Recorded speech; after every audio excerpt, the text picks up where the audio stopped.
Usando agora o diodo adicional, né, que a gente está propondo com a técnica de vetores ímpares, né, a gente tem uma variação da tensão de modo comum só quando a gente está mudando de vetor ímpar para shoot through, que é o curto no braço. Só que durante essa transição, o diodo abre, o diodo adicional abre juntamente com o diodo D1. O que quer dizer que a corrente de dispersão aqui, ó, isso é 15 mA. A escala anterior estava em 10 A, tá? E dava 5 de pico. Aqui está dando, talvez aí, ó, o valor eficaz 7,5 mA, certo? E aí a gente tem agora o outro sistema, tá certo? Que é usando a técnica ímpar e par, né? Com a topologia proposta. E a gente, claro, como eu já tinha alertado, né? A gente tem picos ali, ó, na faixa de 5 amperes agora, a cada 60 graus, tá? Então o valor eficaz sobe para 400 mA. Então se a gente estivesse olhando a norma alemã, né, nesse caso, nem essa situação se viria. Só o fato de estar mudando o padrão de chaveamento já geraria picos aqui suficientes para mudar o valor eficaz a ponto de não respeitar mais o padrão alemão e não permitir a conexão do sistema rede elétrica. Tá? Uma comparação, né, entre as técnicas propostas, a gente tem o MCB tradicional 2,5 A, né, muito acima, né, e aí os vetores ímpares apenas ou pares, você tem um valor muito baixo, respeitando a norma, enquanto oscilando ali o padrão entre ímpar e par, você teria o valor um pouquinho acima da norma. E aí, dependendo também da amplitude de corrente do seu sistema, né, se aquela amplitude de corrente baixa um pouco, isso daqui respeitaria a norma. Tá? Porque aqui é porque a corrente da rede está 10 A, tudo bem, não é tão alta, mas se fosse uma corrente de 5 A na rede, por exemplo, isso daqui tranquilamente seria respeitado mesmo com essa oscilação.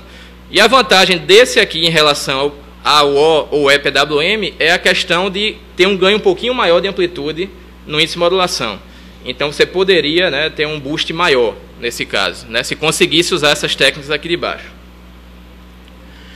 Bom, e aí a gente tem a questão também experimental, tá? Não vou narrar de novo aqui os parâmetros, mas no caso experimental, né, a gente teve o apoio, né, do pessoal lá de Campina Grande, a gente fez os testes experimentais, eles já tinham montado o inversor fonte Z lá para outra aplicação, então a gente fez uma parceria com eles, um contato informal, né, de amizade, não é cooperação formal, e o aluno foi lá, né, o seu aluno de doutorado, foi lá, tirou o resultado experimental, juntamente com alunos também de Campina Grande, e nesse caso é um sistema com a carga RL, tá? A gente não conseguiu ainda fazer a conexão à rede lá, mas serve para mostrar o conceito, né? Então a simulação mostra aqui a técnica MCB, né, como o nível de trabalho lá no laboratório foi bem inferior, né, aos 10 amperes, né? A gente está vendo aqui, ó, a corrente com pico de 1,5 ampere só. Então a vantagem da técnica proposta não fica tão evidente, né? A gente tem aqui a amplitude da corrente na faixa de 0,6, dando um valor, ó, eficaz de 325 mA, que já é próximo da norma.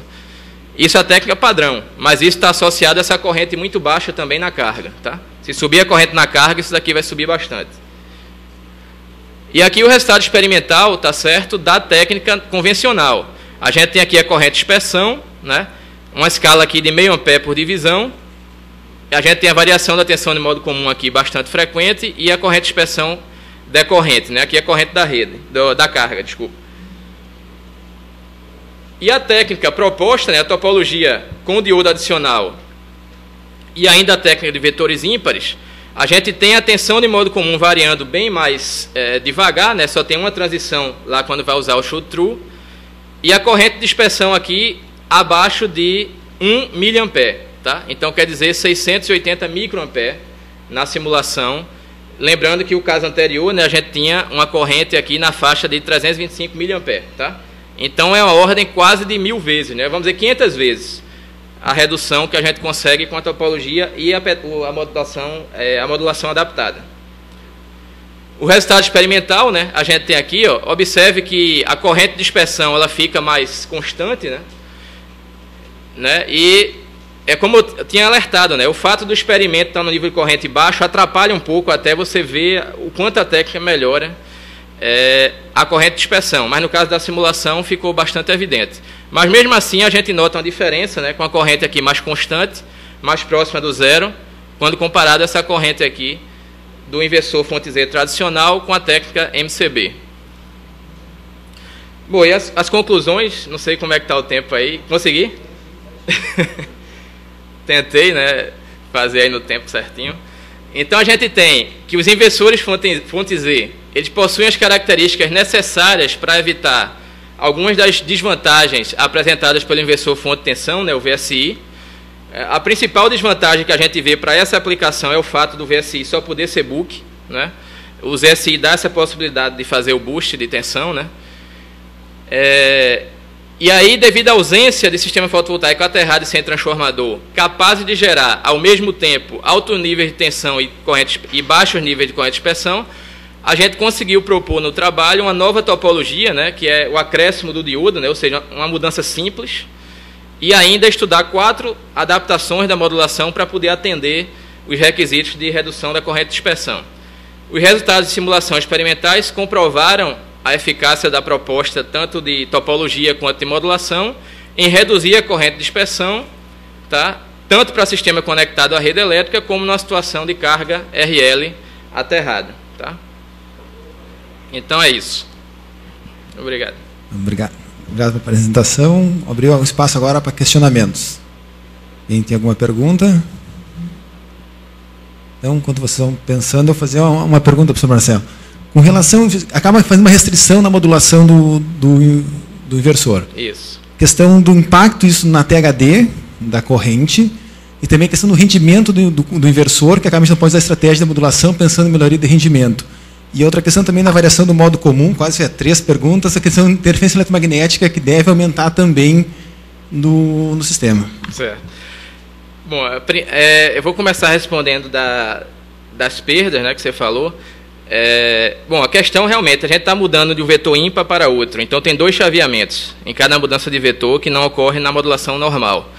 A gente fez algumas simulações de eficiência usando um conversor boost, CCCC mais a modulação convencional, né? E a eficiência fica na mesma ordem, porque embora você tenha 2 chaveamentos agora, mas você não tem o CCCC. Então você tem uma eficiência em cascata ali, né? A perda do conversor CCCC e depois em cascata com o inversor. Então, nos nossos estudos de simulação, tá, a gente observou níveis de eficiência similares, né? Similares. Não teria uma perda de eficiência. A interferência eletromagnética, eu não sei te dizer, a gente não estudou esse aspecto ainda. E a outra é a THD de corrente, né? O THD de corrente, aí a gente tem uma vantagem, porque a corrente de dispersão, ela gera uma piora do THD de corrente.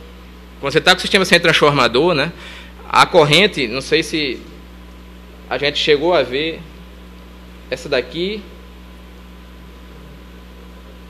Aqui não ficou tão claro. Eu acho que tem um com a corrente maior. Deixa eu ver se eu acho aqui. Não, visualmente não dá para ver realmente, né? Não dá para ver. Mas a gente fez estudo de THD, tá? E a técnica proposta, como consegue uma redução de corrente de dispersão grande, aquilo não tem influência negativa na corrente da rede. Com a corrente de dispersão muito alta circulando no sistema normal, você aumenta o conteúdo harmônico da corrente da rede. Claro, a diferença não é absurda, tá? Mas a técnica da gente consegue ter uma reduçãozinha de THD ainda.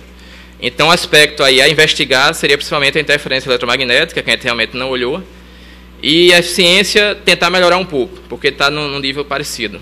Não teve um ganho de eficiência tão forte como a gente queria. Eu tenho uma pergunta também, o professor Leandro, da FSM. Você analisou o conversor e mostrou uma limitação de razão cíclica. E eu gostaria de saber, em impacto numérico, qual é a faixa de valores, se vocês analisaram, de tensão mínima de entrada, tensão máxima de entrada dos painéis, que esse conversor pode trabalhar adequadamente? Veja, a gente sabe, né, que primeiro a perda do índice de modulação, né, tem um efeito boost ali, mas então você tem uma restrição, claro, no sistema todo. Você não consegue dar um boost muito alto, né? Então vai ter uma restrição de tensão de entrada, como tem também na situação normal do inversor. Agora, o valor numérico a gente não fez ainda, o valor mínimo, tá? A gente sabe, por exemplo, que dependendo do ajuste de parâmetros e do uso de índice de modulação e fator boost, a gente pode perder a estabilidade do inversor. Então, a gente tem que ter um cuidado aí forte e vai ter restrições certamente no número mínimo, né, no valor mínimo da tensão do barramento, do painel, né, para a operação, tá? O valor exato eu não sei te dizer. mas existe restrição. A gente não tem muito tempo, mas se alguém tiver uma pergunta... Então, vamos acabar encerrando, então, por causa do tempo. Obrigado, professor Marcelo.